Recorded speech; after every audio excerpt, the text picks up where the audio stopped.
In his latest orange rant, the failed former and wannabe future president Donald Trump is promising mandatory homeless camps. He looks completely disoriented. He looks swollen as usual, his right eye almost completely shut.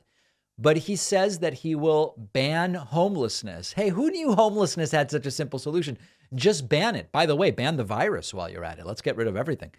And he says that there will be tent camps for the homeless outside of cities. This is so deranged. We heard him talk about it at rallies, but it is now being put out as an actual idea of policy, if you can call it policy, for Trump's 2024 run. Let's take a look at this. Then I'm going to talk to you about the ugly dystopian history of camps for people. Ban urban camping wherever possible. Violators of these bans will be arrested, but they will be given the option to accept treatment and services if they're willing to be rehabilitated. Many of them don't want that, but we'll give them the option. We will then open up large parcels of inexpensive land, bring in doctors, psychiatrists, social workers, and drug rehab specialists, and create tent cities where the homeless can be relocated and their problems identified. But we'll open up our cities again, make them livable and make them beautiful. Yeah. We'll ban urban camp. So listen, pretending to take this seriously for a second. I'm not big on tent cities, and there's a lot of historical precedent for these sorts of camps being some of the ugliest things that societies do. I mean, not only is it inhumane and violates basic human rights, it also doesn't work. And I always think it's important when we talk about these things to talk to those who might support such a policy, not only ideologically, but also pragmatically. So the first problem is that banning homelessness in this way, it assumes that homelessness is a choice or a behavior that you can eliminate with the right punishment. And that's a flawed assumption at its core. It ignores that homelessness has so many complex factors that causes it. Poverty is, of course, part of it. It's simple to say, well, homeless people are poor people are more likely to become homeless. Yes, that's absolutely true. Mental illness is a component. Addiction is a component. Lack of affordable housing in cities is a component. Lack of effective public transportation that can link lower income residential areas with areas where the jobs are is a factor. I could go on. There's so many different factors, but the takeaway should be is, if you just criminalize homelessness, it doesn't really solve anything. So when you try to ban homelessness and you try to force homeless people to live in a tent camp outside of a city where I guess they would be bused to it, once you're there, there's no jobs, you're in the middle of nowhere and there's a tent camp and that's it. You're doing nothing to address the underlying conditions that got people to be homeless in the first place. But what you do is you further marginalize them.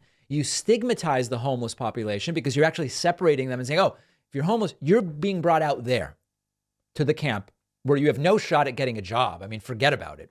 And you actually perpetuate the problem and make it even worse. Now, if you want to look at some historical examples of this type of approach to homelessness, there are many historical failures. In the 20th century, many countries implemented mandatory institutionalization programs for homeless people. And the idea was, we're going to provide shelter and treatment, which is arguably a nice thing, right? I mean, when Trump says we're going to get people things that they need, we'll get them shelter, we'll get them food, we'll get them treatment, at least on an interim basis, once we've completely separated them from society.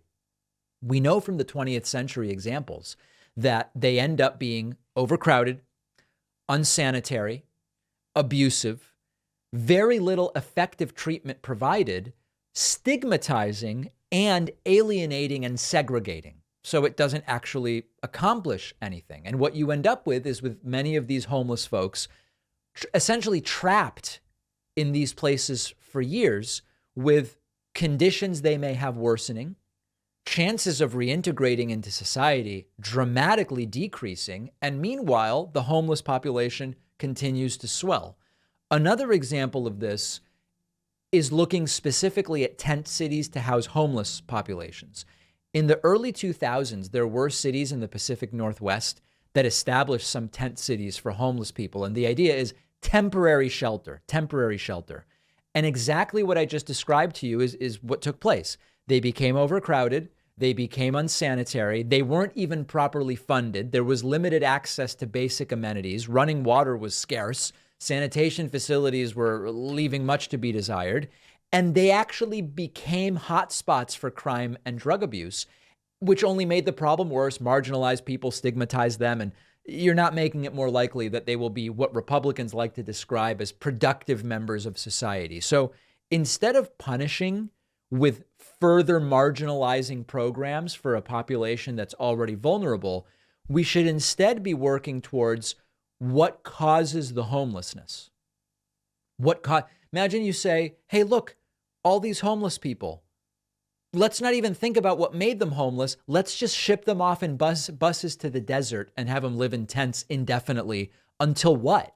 Until what happens? So poverty, lack of affordable housing, lack of support for people in their communities rather than by separating them. These are the types of things that will help people reintegrate into society. And many of these programs that are proposed and often underfunded, they're actually quite revenue neutral because yes, they cost money. But if you care mostly about the finances, they eventually generate government revenue by getting some fraction of those people back to work, paying taxes, spending money in the community. So there's even a fiscal conservatism argument to be made. Swollen Trump, though, I don't think he's ready to have this conversation. I love my car, which is electric. I love my bicycle. And I have to say that the perfect medium in between is my electric bike by Lectric. If you're looking to spend about $800 or so on an e-bike, Lectric is where you want to go. I've tried e-bikes that cost $7,000, and Lectric delivers the same performance and specs, but at a much more reasonable price point. I take my Lectric e-bike everywhere these days. I've almost completely ditched my regular bike for now. E-bikes are, of course, better for the environment than taking a car. The e-bike gives you more flexibility and range than a regular bicycle. You can go further, you can see more.